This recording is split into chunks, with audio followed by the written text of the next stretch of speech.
Back to the subject of reaction. Faith, do you hear? Faith is measured by your non-reaction to the appearances of evil, not by how much scripture you can quote, not by the length of your prayers, but by whether the first punch lands and you swing back, or whether you stand so still that the blow meets no opponent. Resist not evil, the Master said, and that is not a counsel of weakness, but the revelation of a law. Be still and know that I am God. Be still first, know God second. If there is stillness, there is knowing. If there is reaction, there is only more reaction. You see? We are exhausted, many of us, not from work, but from warfare, inner debates, outer quarrels, a world of arguments we were not hired to fight. Hear the promise. Relief comes not by winning the next contest, but by refusal to enter it. Effortlessness replaces effort. The moment you decline the invitation to react, refuse a fight, watch harmony emerge. That is the hook on which this whole day can hang if you will let it. Now, do you think I am asking you to pretend there are no blows being thrown? No, I am telling you that the first real punch is not out there. It is the impulse in here to contend, to fix, to prove. Refuse that, and the outcome space, if you like that modern word, has already been altered. The scene cannot play the same way when there is no actor willing to take a role. So never enter the case humanly. Never. Do not become a consultant to personalities. Do not give human advice. Do not take sides, not even the side that hires you, not the side that cries louder, not the side that seems nobler. Put up thy sword into the sheath, said Jesus to the friend who thought he was defending the Christ. There is no defense needed for the one. When you take sides, you step down from principle to preference, and then you are as tired as the others, and you have nothing to offer but the strength of your opinions. And that is not much. Here is the shock, and I am not going to soften it for you. Don't turn to God to win. God is not a power that overcomes another power. If God could win for you, God could lose for someone else. And then you would have made of God a tribal chief, a part-time ally. I am the Lord, and there is none else. Do you see that? The moment you try to enlist God in a contest, you have proclaimed two powers and asked love to become a weapon. It cannot and it will not. He maketh wars to cease, not by taking one encampment and furnishing it with better horses, but by revealing the fiction of two camps in the first place. Therefore, when the appearance shouts, stand. When the phone call carries heat, stand. When the mind begins its rapid-fire counsel, say this, send that, prove yourself right, stand. This standing is not stubbornness, it is worship. It is the refusal to invest the moving picture with law or life. Vengeance is mine, I will repay, saith the Lord. Yes, but not vengeance as you fancy it, repayment as the restoration of harmony that was never truly disturbed. You are not responsible to make harmony. You are responsible to refuse the brawl and be still enough to know. Begin here today. The first impulse arrives, decline it. Don't defend. Don't explain. Don't hurry. Turn within, if only for the space of one breath that says nothing. In that breath, you will know whether you have faith, because faith does not fidget. And if you find you do not yet have faith to remain unmoved, that is fine. Say so honestly and wait. Even your willingness not to engage is the first rung of the ladder we shall climb. But for now, take this as your watchword. Refuse a fight. Watch harmony emerge. Now, since we have refused the first punch, let us be very clear about the one we were going to hit. Who is it? What is it? Judge not according to the appearance, but judge righteous judgment. Righteous judgment refuses the mask. It denies personhood to what is only a universal belief pressing for audience. This has nothing to do with this person, nor with your body, nor with your bank account. This is the old impersonal mesmerism of the ages, wearing a local name and a familiar face to enlist your reaction. Do you see that? The moment you grant it a name and a nature of its own, you have armed it with your consent. The moment you recognize this is appearance, not person, this is belief, not law, you have taken the sword out of its hand without ever lifting yours. We wrestle not with flesh and blood. You know the scripture. We wrestle not, which to me means we do not wrestle at all. The quarrel is not with a man, nor with a disease, nor with a circumstance. There is only one presence, one life. Therefore, infection, contagion, malice, no law of God sustains them. They are appearances without substance, suggestions without statute. There shall no evil befall thee, neither shall any plague come nigh thy dwelling, not because you have a better disinfectant or a sharper argument, but because no divine law authorizes a plague to trespass upon the life that is God being itself. Right now, we withdraw the power we have been lending to names and headlines and histories.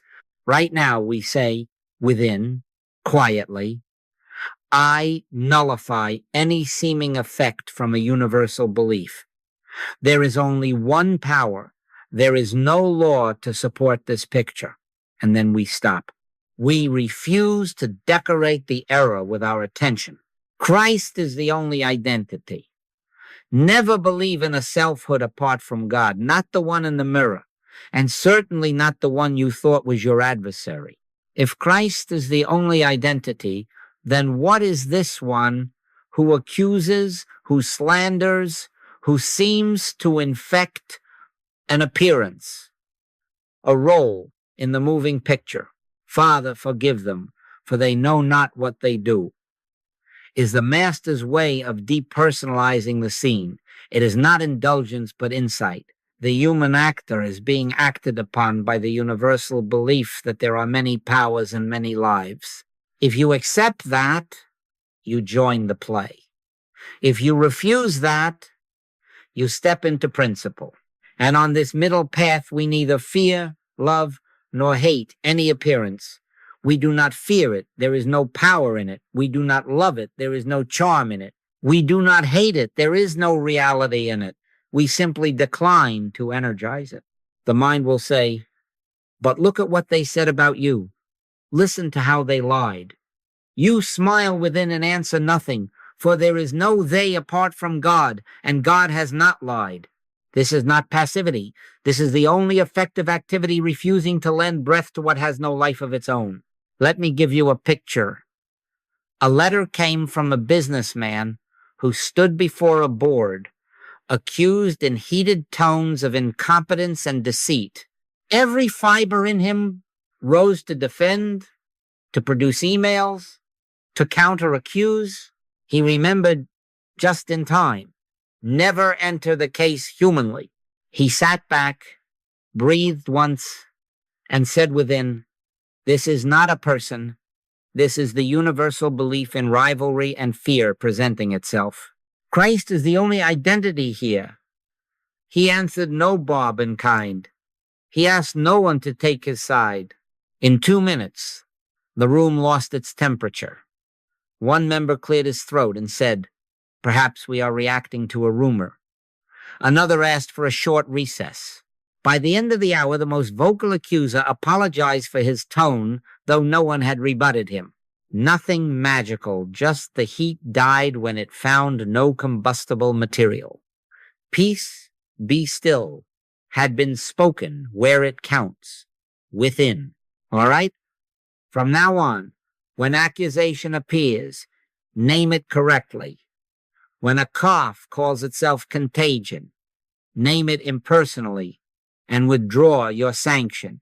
When malice seeks your eyes, decline to identify it with a brother or a sister. Say within, softly, Christ is the only identity. This is appearance, not person. No law supports it. And then be still.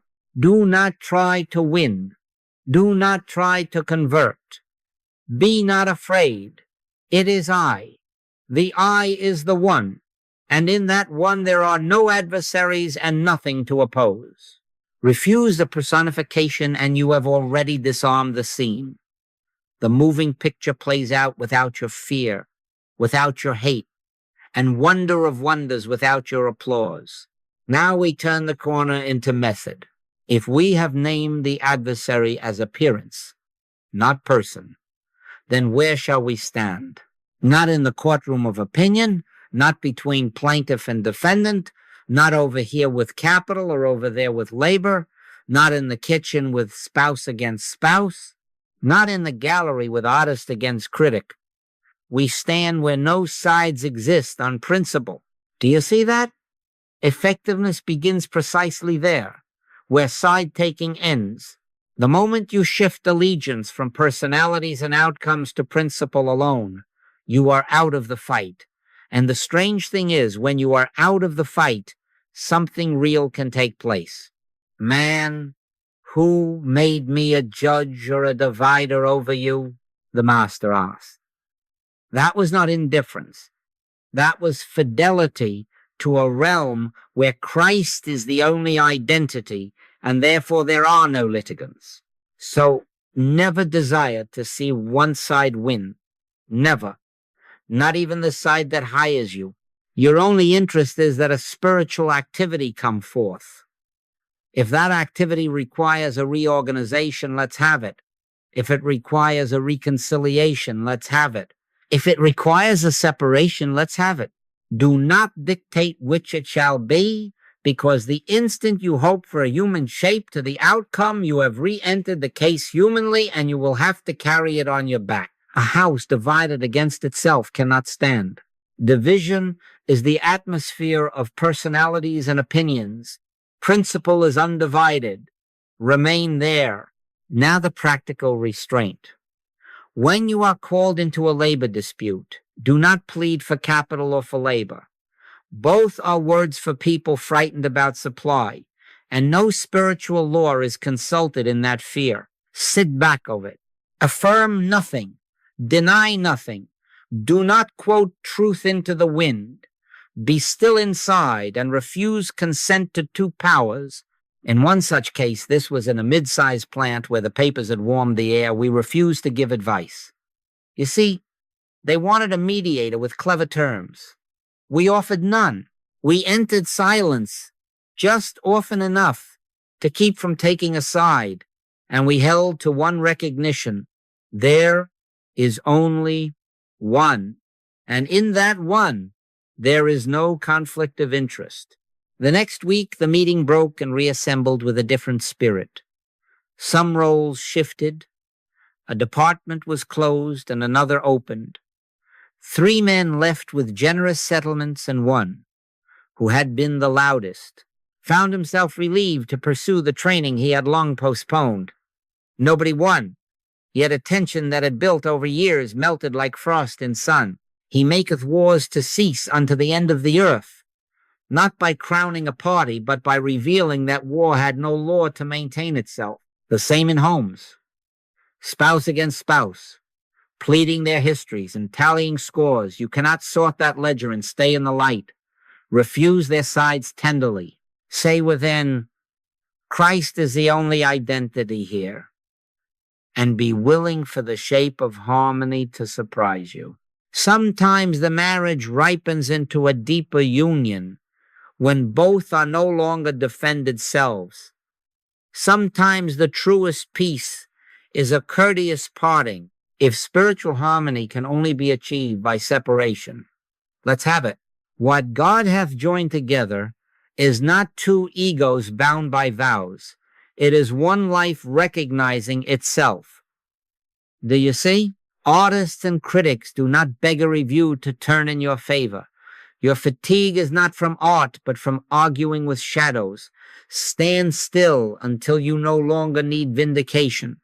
I remember a young painter in San Francisco who wanted me to refute a columnist. We did nothing for or against the critic. We would not stand in that court. 3 months later, a new body of work appeared that did not answer the critic at all. It made the criticism irrelevant. Behold, I make all things new, not improved offenses new. Here is the relief note for you, because some of you are tired in the soul. When you won't take sides, fatigue lifts. The burden of managing outcomes falls away. You are not responsible for the architecture of the scene. You are responsible for fidelity to the one. Stand there, and reactions fall off like old leaves. Stand there, and you will find that the energy you spent resisting and persuading returns to you as quiet strength.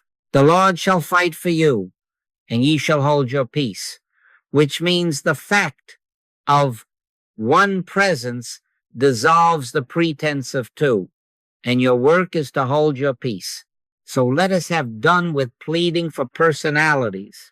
Let us be faithful to principle and permit whatever reordering is required. This is the pivot. Stand where no sides exist and watch how freedom from reaction appears of itself. Now, where does this refusal to take sides deposit us? Into silence. Not into a better argument, not into a more devout thought, but into a quiet for which the mind has no tools. When thou prayest, enter into thy closet, and when thou hast shut thy door. Do you see the instruction? Shut the door on the plaintiff and the defendant, on your hope and your dread, on the verses you are tempted to throw at the dark. Nobody by taking thought can contact God. Nobody by arranging phrases can induce harmony. There must come, it may be only a split second, the stillness in which you do not try. Be still and know that I am God. Be still, first know, second. If you reverse that order, you are back in human thought about God, and you will be as tired as before. Forget, then, for the moment, all the truth you ever knew. Yes, forget it. Put aside the right words, the polished affirmations, the denials that once helped you uncurl from fear. Let them wait outside the closet door. Rest. Let I, God, be the solution to all problems. Not I, the thinker about God. Not I, the practitioner of techniques. I, God. Your Father knoweth what things ye have need of, before ye ask him. Before you ask, what is that but a call back to the place prior to your asking, prior to your thought, the holy region where the initiative is God's and the activity is invisible to human reckoning? Now this will upset some of your pieties, and I am glad for it, because it'll save you years. God isn't mind. God isn't even soul. Nobody knows what God is. Do you hear? The moment you make of God a department inside the human mental apparatus, you have closed the door and gone to work again with your cleverness. We are not seeking to understand God. We are consenting to be known of God. Therefore, we do not think our way, argue our way, chant our way into presence. We withdraw. We fast from thought. This kind goeth not out but by prayer and fasting. And the fasting I speak of is from the compulsion to make something happen. But isn't that empty? The restless student asks. No, this silence is not emptiness. It is living presence. It is not absence of activity. It is the cessation of your activity so that the activity of the one may reveal itself without your editorial comments. In that hush, there is no defense and no attack because there are no sides, and yet you will discover, if you will risk it, that something, call it light, call it peace, call it the absence of tension, begins to infuse the scene. It is wordless. It has no argument to present. It simply is. In quietness and in confidence shall be your strength. Strength for what? Not strength to fight, but strength that needs no fight. So sit, if only for one honest minute. Let the strategy subside. Refuse to plan a speech. Decline to compose a letter. Do not pre-choose an outcome. Sink back of the mind to the bare awareness that is not naming, not judging, not bracing. Wait there not to prove, but to be. And then, without your strain, what needs to appear, appears. An email arrives that you did not send for. A fever that had your name on it forgets you. A thought that was locked into either or opens of itself and shows a third way that neither party imagined. Do not credit your silence as causation. Do not rush to build a method out of mystery. Simply acknowledge, when I did not resist and did not assist, harmony appeared of itself. We had a small example in Maui once. A woman came with a face set like flint, her son gone, her employer unjust, her body in pain. She expected me to load her with sayings. We sat. I said nothing. She said nothing. 5 minutes, then 10. The room grew very simple. At last she exhaled. Not words, just a long surrender. She went away without counsel. 2 days later, a note. I don't know what happened. The boy called. The employer reversed himself. The pain is gone. We did not fix a son or a boss or a body. We did not take sides with a mother. We entered silence, and the one did what the one always is, itself. The Lord shall fight for you, and ye shall hold your peace. All right. Let this be your practice now. Stop sooner. Stop sooner than the second thought. Stop when the first heat rises. Shut the door. Say within, not as magic, but as abdication, Father, into thy hands I commend this. Then do not peek to see if it worked. Do not time God. Do not keep score. The surprise of harmony is in its unforced appearance. It is not a prize for good behavior. It is the nature of reality uncovered when you refuse to argue with appearance and you grant presence the courtesy of your silence. All right? Since we have tasted the quiet, let us place a simple ladder where your feet can find it in the crowded hour. We are not making a technique of God perish, that thought. We are establishing a series of relinquishments that bring you to the place where the one may make itself known. The rungs are few, and they are faithful. First, recognize the universality of the suggestion and declare its lawlessness. Whatever has presented itself a flare of temper, a news headline, a diagnosis, refuse its passport. Do not grant it personhood. Do not grant it law. Say within, and say it without heat. This has nothing to do with a person. This is the universal belief in two powers pressing for my consent. Right now, I nullify any seeming effect from a universal belief. There is only one presence, one power. There is no law to support this appearance. Then stop. You are not persuading a condition. You are withdrawing your endorsement. Judge not according to the appearance, but judge righteous judgment. Righteous judgment ends where you have recognized that nothing unlike God has statute or substance. Second, lay down theological bargaining. Don't turn to God for anything. You see that? The moment you ask for a fix, you have assumed two powers and hired God as your champion. And God is not power. God is not a bigger stick. God is I. Your Father knoweth what things ye have need of before ye ask him. Before you ask, therefore, do not ask. Rest.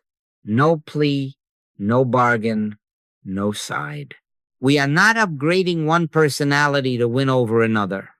We are consenting to the revelation that in the one there are no contestants. Let the words fall. Let the wish fall. Let the mental prayer fall. I, God, am the solution to all problems. And it is precisely because I, human, have no solution to contribute.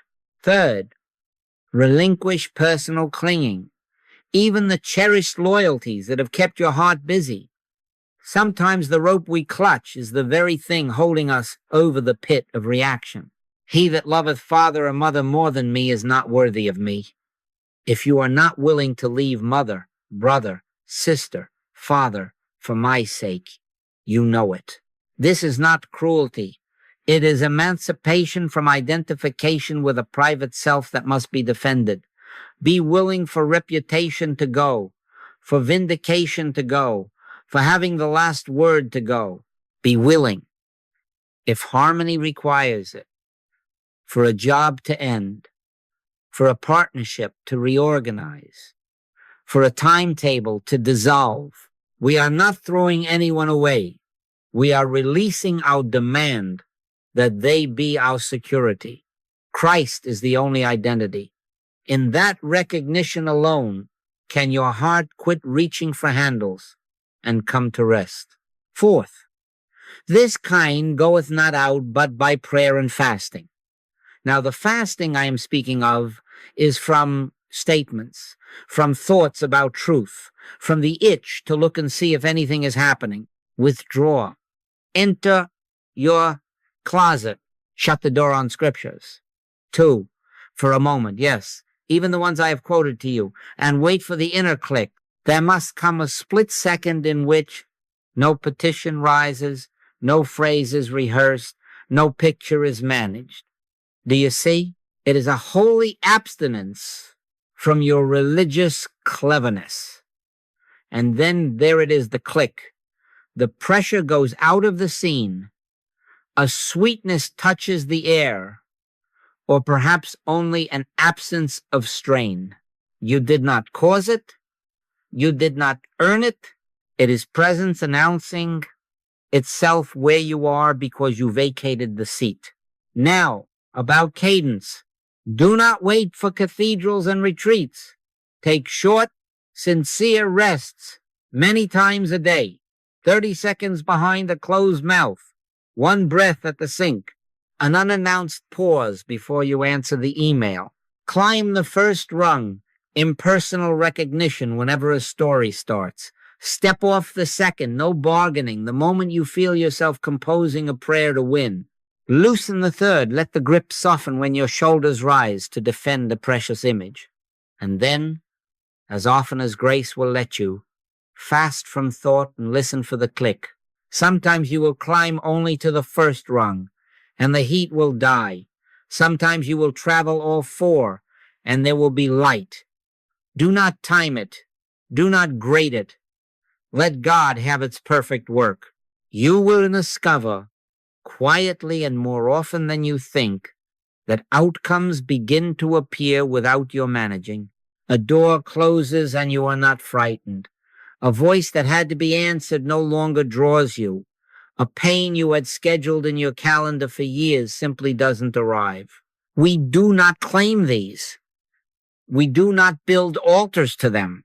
We note, tenderly, that as thought releases and the one is given room, harmony appears of itself, and we go on, rung by rung, day by day, into the silence, where the doing is not ours.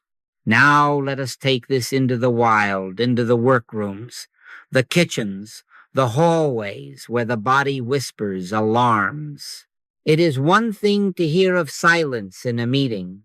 It is another to refuse the quarrel when the foreman slams the door, when the spouse raises a ledger of yesterday's wounds, when a headline names a new pestilence. All right? This is where you will discover whether your faith is in sentences or in the one. Across domains, the law is the same. Decline the quarrel, slip into silence, and watch how harmony proves itself without your managing. In the shop or the boardroom, never favor capital or labor. Both are names for frightened identities, asking you to certify a lack of supply. Man, who made me a judge or a divider over you? That is our stance. We had a case in which the union steward wore righteous fire and the VP wore a smile tight enough to crack. Each expected us to craft a clever settlement. We would not. We sat back of it. We made no denials and offered no spiritual slogans to the air. We entered the closet inwardly, if only for a minute at a time, and refused to energize two powers. Stand still and see the salvation of the Lord. After a week, the talk shifted, positions adjusted, not as victories, but as recognitions. A redundant line closed. Training funds opened. A foreman retired early and discovered a vocation he had postponed 20 years. 3 grievances dissolved without a signature. No one won. The heat left because it found no fuel. The Lord shall fight for you, and ye shall hold your peace. Do you see? There was a just reordering without a human triumphalism to parade. In the home, practice the same reverence for the one. You are not adjudicating angels and devils. You are witnessing appearances yield to principle. A couple came with years of arguments polished like heirlooms. Each wanted me to scold the other with scripture. We would not enter the case humanly. We asked them for this. When the first heat rose, stop. 1 breath, 1 second of silence. No explaining, no defending. A soft answer turneth away wrath. But deeper than a soft answer is no answer until peace answers. Within a month, the noise had lost its appetite. They discovered that some habits broke clean in the quiet. Others required space. And I say to you without romance, if spiritual harmony demands a separation for a season, let's have it. Let patience have her perfect work. No villain, only appearances losing their stage. Sometimes they ripen back together with new eyes. Sometimes the truest love bowed into courteous parting. What God hath joined together is one life recognizing itself, not 2 egos welded in combat. Be willing for that, and you will not bruise each other trying to win. Now the body, the temple in which so many newspapers are read. Here too, no sides. Contagion announces itself as a law, but there is no statute in God that authorizes a plague. There shall no evil befall thee, neither shall any plague come nigh thy dwelling. Do not quote it to terrify the fear. Rest in it to starve the fear. When a cough parades through the office or a label lands on your desk with numbers and probabilities, recognize the suggestion as universal belief, not personal fate. Withdraw your sanction, then stop. Do not bargain for immunity. Do not visualize a shield. Do not time your recovery. 1 breath, 1 second of silence. Wait until the interior pressure releases, even slightly. Many of you will notice, if you are honest, that the heat in the chest or the flutter in the gut subsides just there, and the hour moves on unremarkably. A fever eases overnight. A diagnosis that wanted to be your name forgets you. Not magic, simply no law to sustain what you will not empower, and no editor inside you trying to run God like a pharmacy. Here is your cue in the wild. The moment adrenaline rises, stop. Not after 10 thoughts now. 1 breath behind a closed mouth. 1 second of unworded turning. If need be, step into the hall, look out a window, stand at the sink. I do not care where. Be still and know. You will be astonished how quickly the heat fades when it meets no opponent and no accomplice. Do not measure your sanctity by how clever your statements are.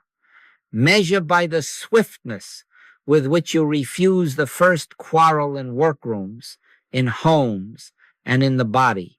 Maturity is not applause-worthy. It is quiet.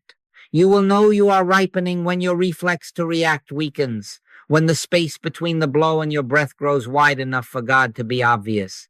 And then, again and again, without your arranging, harmony appears, not one, simply revealed. Now we come to the paradox that frees. God is not power. Do you see how that sentence loosens the whole tangle?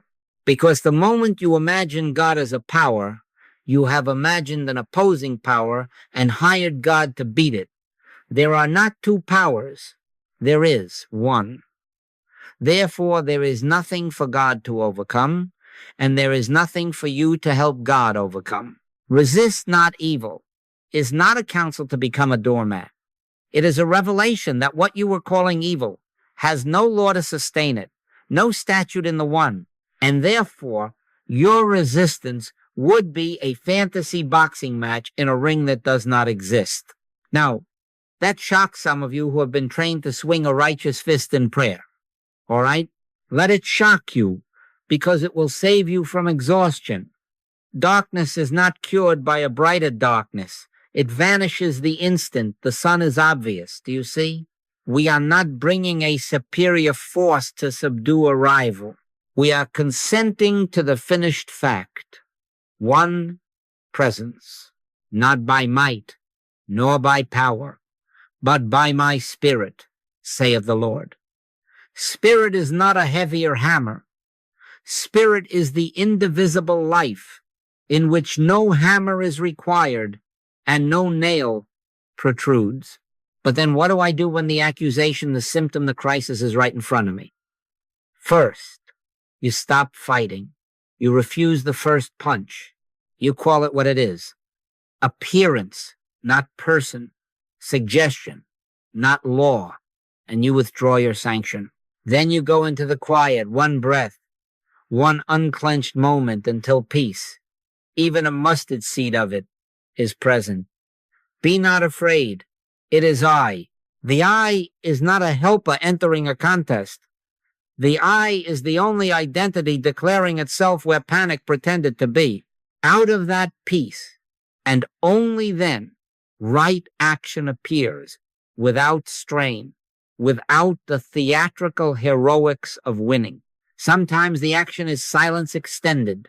Sometimes it is a simple phrase spoken without barbs. Sometimes it is a reordering that would have frightened you yesterday, but today is obvious and kind. The action is not to conquer, it is to bear witness. Remember, error has no person and no power. It is the universal belief in two powers seeking your attention to keep its flicker alive. Judge not according to the appearance, but judge righteous judgment. Righteous judgment does not rally troops. It states calmly that there is no law in God to maintain a lie, and then it rests. We had a case. This was a young manager whose name had been dragged into a rumor cyclone.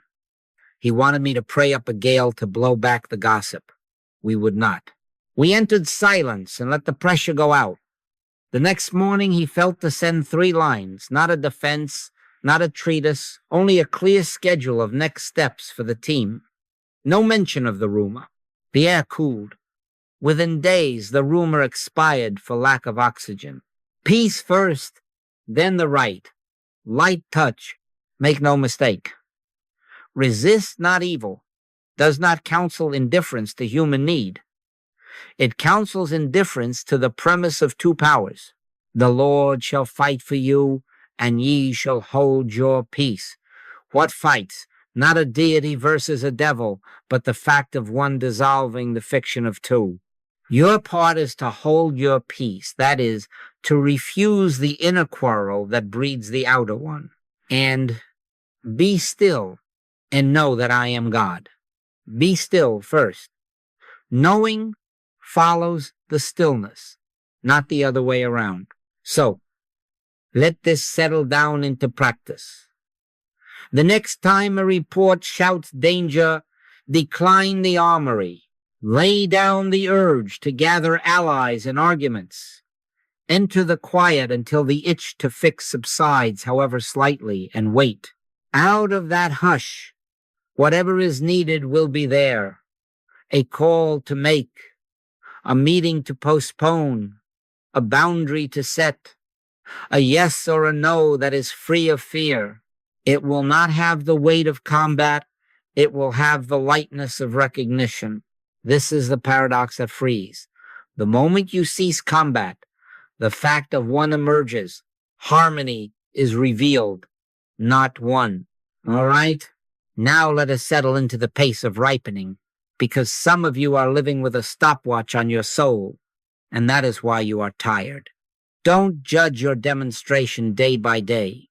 Don't peak. Do you see that the peaking is the very act of unbelief? Each time you lift the soil to see if the seed has sprouted, you interrupt the root. Let patience have her perfect work, that ye may be perfect and entire, wanting nothing. Let patience have it, do not take it from her with hourly inspections. The question, is it working, is the voice of two powers trying to recruit you back into management. We are not managers of outcomes. We are stewards of fidelity. Our measure is not results on Tuesday. Our measure is the quiet with which we refuse to fight on Tuesday. Consider Saul of Tarsus, blinded by light, broken on the road, and then for years, no platform, no tour, no pulpits in Rome, but Arabia, obscurity, a furnace of unlearning, and only after that the going out. You don't think for a minute they could understand his message that first week? No, he didn't understand it yet. He ripened. The inner governance took time to replace the zeal of argument with a peace of revelation. I conferred not with flesh and blood, he says, and it was years before the blade became ear, and the ear, the full corn in the ear. Do you see how maturity is not a sprint with applause at the tape? It is a long obedience in one direction until the old scaffolding falls away of itself. If the apostle required years to be rewired by light, you can stop grading your soul by this morning's weather. Take the fruit tree, because Spirit has planted an orchard in your heart, and your panic is shaking the branches. First the blossom, then the fruit, then the sweetness, and never by pulling. The husbandman waiteth for the precious fruit of the earth, and hath long patience for it. He waters, he tends, and then he sleeps, and rises night and day, and the seed should spring and grow up, he knoweth not how. Not how. You will not earn the click by watching for it. You will not hurry summer by standing in the row with a calendar. Provide the conditions: silence, non-reaction, a steady refusal to energize two powers and let God have its perfect work. If you must do something, prune a superstition, weed a grievance, but do not yank the limb to make an apple, confess it is ripe. Now listen, because this will save you in your cases. If the one that engaged you wants to lose, that's his business. Your fidelity is not to his outcome. Your fidelity is to principle. Not even the side that hires you is your side. You are not a mercenary of results. Be faithful to the one. Hold to silence when they clamor for strategy, and let the hour declare itself. Sometimes the reordering that follows looks to them like a loss, a contract that doesn't close, a plan that dissolves, a seat surrendered, and yet watch. Peace appears. or an opening that had been blocked for years becomes obvious. Not by might, nor by power, but by my spirit. And spirit is not counting wins. Spirit is revealing oneness, where combat paid the bills. So here is the rhythm that ripens you without wringing you out. Silence, patience, a steady refusal to react. Silence, when the itch to fix you says speak now or disappear. Patience, when nothing visible honors your prayer and the temptation is to try a louder one. Refusal, when the baited hook of appearance dangles with headlines, symptoms, and provocations tailored to your old nerves. Keep that rhythm, and in due season we shall reap, if we faint not. In due season, not your season. The blade will show, then the ear, and after that the full corn in the ear. And you will not be able to say on which day the miracle occurred, because the one does not perform for your ledger. The one simply is. And in your non-reaction is obvious. Therefore, do not time God. Do not keep score. Stop drafting weekly reports on your holiness. If you must check anything, check only this. Did I refuse the first punch? Did I name the adversary as appearance and not person? Did I stand where no sides exist? Did I enter the silence and let the words fall until presence announced itself? If yes, then rest. If not, begin again without scolding. Fruit does not ripen under accusation. Be still and know. Be still first. Knowledge flowers after. And when at last the sweetness is tasted in the very place where you feared bitterness forever, do not credit the calendar. Let God have its perfect work, and walk on in the quiet that no longer hurries and no longer doubts that harmony appears of itself in its hour. All right?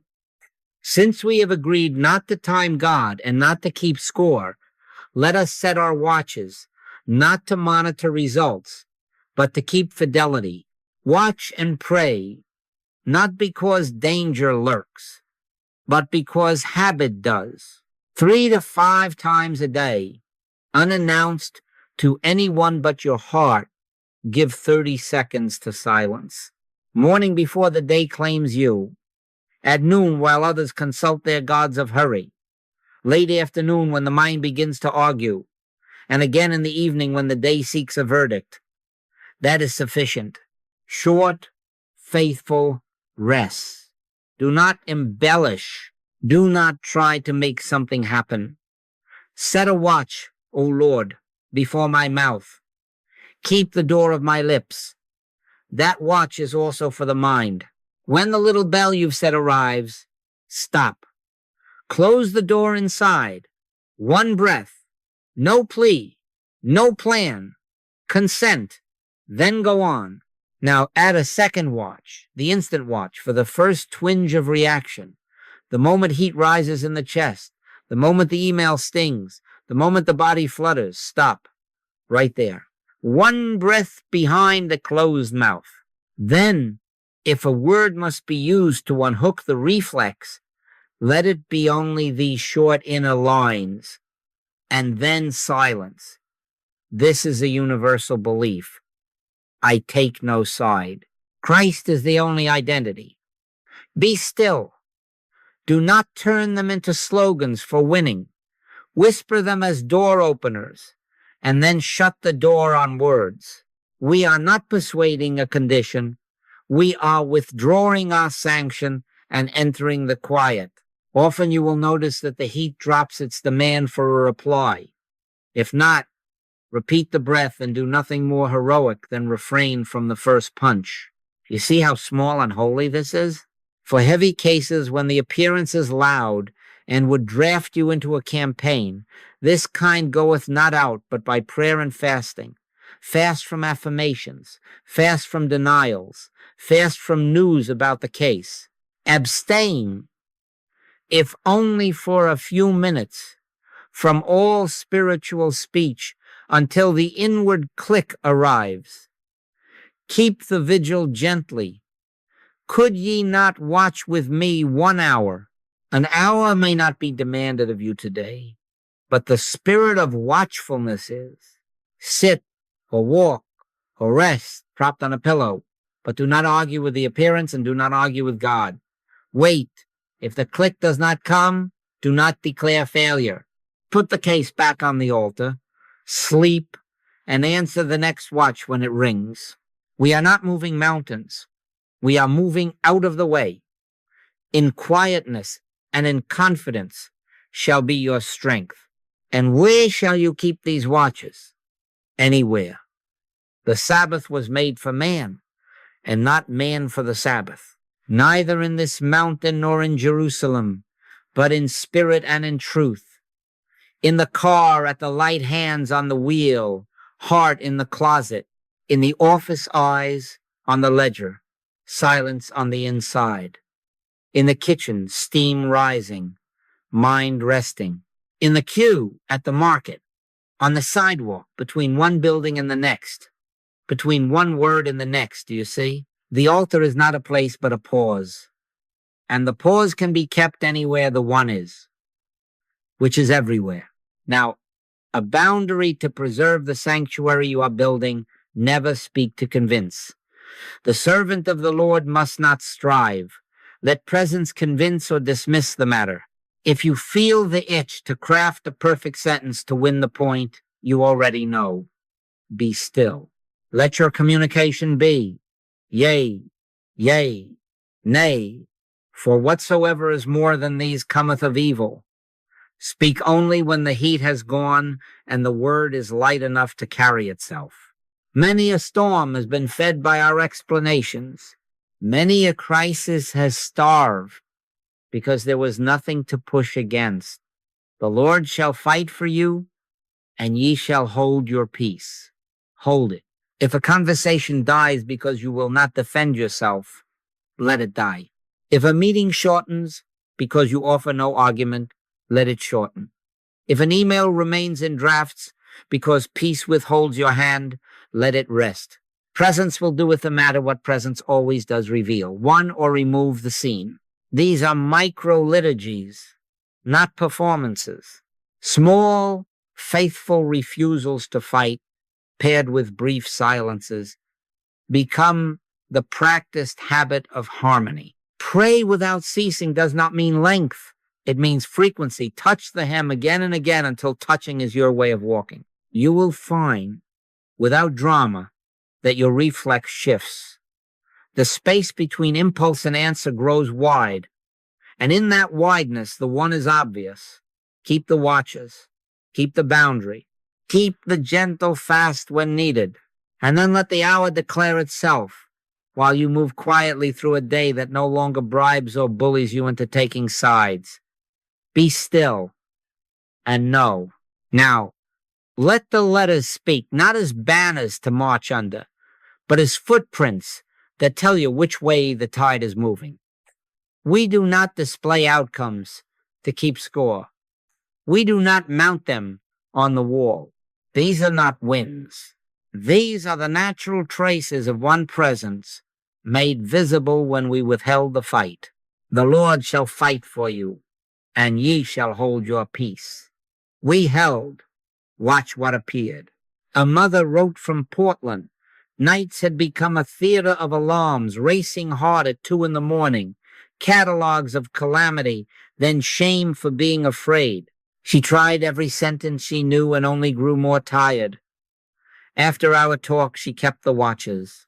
When the flood arose, she said only, "This is the universal belief, asking me to react. I take no side." Then 30 seconds of silence. No plea, no bargain, no power called to the scene. The first night, the storm returned twice. Each time, the same small refusal, the same quiet. On the third night, she woke once, smiled without reason, and slept. She did not command sleep, she yielded to I will both lay me down in peace and sleep, for thou, Lord, only makest me dwell in safety. A week later, she wrote, not of victory, but of a house whose lights had quietly gone out, where no one now needed to patrol the halls. From Atlanta, a note that began, we didn't win and we are well. A marriage that had made a courtroom out of a kitchen said yes to the practice. No side taking, no defense under heat. Brief silences like little Sabbaths. A soft answer turneth away wrath, and sometimes no answer until peace is present. Within 2 months, the ledger of wounds lost its polish. Some days, love warmed and spoke with ease. Other days, they parted into separate rooms without venom. In the 3rd month came the recognition that wholeness for them now would look like a courteous parting. They walked it without trophies, and a year later sent pictures from different cities, their faces unarmored. Do you see? No victor, no vanquished. Only one life, refusing to host a war, and therefore free to reconfigure without guilt. What God hath joined together is not iron bars. It is one identity, shining, sometimes in one home, sometimes in 2, always in peace. There was a plant outside, Street Lewis management, stiff at the table, labor blood-hot in the hall. They wanted strategy. We offered none. We sat back of it and held our peace. Man, who made me a judge or a divider over you? 3 days of quiet sessions, no statements in the room, no telegraphing of desired winners, just the practiced abstinence from 2 powers. On the 4th morning, without speeches, a foreman resigned who had been the friction point for years. A woman from the line was trained up to fill the slot. A production schedule untangled when an old machine was retired. The strike vote, scheduled for Friday, was postponed indefinitely and never returned. No one stood on a chair to claim a triumph. The heat had no oxygen, not by might, nor by power, but by my spirit, saith the Lord. And this from a young man in Maui whose skin had been a bulletin board for fear rashes that flared at every stress. He had made a crusade of creams and diets and finally of affirmations. After a long vigil, he wrote, I fasted from treatments and from spiritual talk. I sat, nothing happened, until nothing became sweet. He noticed, 2 weeks on, that his hands were clear and that he had not checked them for days. He did not wrestle a condition to the floor. He stopped staging the match. In quietness and in confidence shall be your strength. These are our letters. Friends, not to compare, not to shame, not to tempt you into timing God, but to steady the hand that refuses the first punch. We are traveling one road, from reaction to recognition, from speech to silence, from sides to principle. And the witnesses are uniform in their difference. When we would not fight, when we entered the closet for even a breath, harmony presented itself sometimes as ease, sometimes as a reordering, sometimes as a gentle ending that turned out to be a beginning. Do you see? The law holds. Judge not by the appearance. Stand in the one. Let the inner clique announce itself. Then walk on without banners. These are not our conquests. They are footprints of the one moving across the sand of our days, erasing the lines we drew, leaving only the shining path where peace has passed. All right, we have walked the road together, from the first refusal to throw a punch, to the naming of the adversary as appearance and not person, to standing where no sides exist, and then into the quiet where the click of presence does its own work, We have agreed not to count outcomes, not to mount trophies, not to time God. Do you see that the entire way has been one movement from our managing to our consenting, from our noise to God's hush? The witnesses have been kind.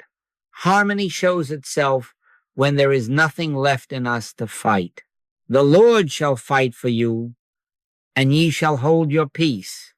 Now let us consecrate this, not a ceremony, not a vow to perform, but a yielding that does not unyield when the wind changes. Consecration is very simple. We enter the quiet on purpose, and we place the whole of our identity upon the altar of one. In thy silence I shall come to you. Do with me as you will. Not my will, not my memory of what worked last time, but thy will be done in earth as it is in heaven. I will not argue for a form. I will not beg for a rescue. I will not command a scene to heal itself according to my sketch. I will sit under the wordless governance until the mind unclasps, until the breath is easy, and I hear within not a sentence to win a case, but the soft announcement, be not afraid. It is I, the I that is not a second self, the I that is the only self, and there, in that one recognition, Christ, your true identity, my true identity, stands revealed without audience, without applause, and the hour is holy. Let us write our standing orders upon the heart and let them remain when the headlines shout. Never desire to change appearances. Refuse the first impulse to fight. Name the adversary as appearance, not person. Take no side, not even the side that flatters you or hires you. Enter the closet and be still until presence is obvious, however faintly. Speak only when the heat has gone out of your words. If spiritual freedom asks you to release a bond, a preference, a possession, a program, let's have it. He that loveth father or mother more than me is not worthy of me. If you are not willing to leave mother, brother, sister, father, for my sake, the inner governance cannot be first in your house. This is not cruelty. It is pure kindness, because only one identity heals a house, and that identity is Christ. Be willing to let the form rearrange marriage, money, diagnosis, reputation. If the rearranging is what makes Christ evident, and the warfare cease, we are not saving forms, we are honoring life. Now rest in this. Christ is the only identity, not a man named Jesus walking a road 20 centuries distant, but the eternal I, the life that says, before Abraham was, I am. I live, yet not I, but Christ liveth in me. Let that be literal to you. Let it be the end of the little actor who needs a victory to feel real. Nobody by taking thought can contact God. Nobody knows what God is. Good, then we can stop trying to define and begin to consent. Be still. Let identity declare itself where your opinions used to sit like judges. In that stillness, fear cannot organize an army. Guilt cannot conduct a trial. Pride cannot hire a band. Only one remains, and where one is, there is no contest to stage. So we close, not with a flourish, but with a benediction whispered to your inner ear. He maketh me to lie down in green pastures. He leadeth me beside the still waters. Be not afraid. It is I. Rest now, and let God have its perfect work. If there is a step to take, it will rise in you as lightness. If there is a word to say, it will carry itself. If there is a form to release, it will loosen without violence, and love will not be injured. Refuse every fight. Abide in the quiet. Let Christ be the only identity in your house, in your hand, in your breath. And as you go, do not look back to see if the miracle is following you. Walk on, unhurried, unattended by fear, and know harmony appears of itself where the one is all. Be still and know that I am God.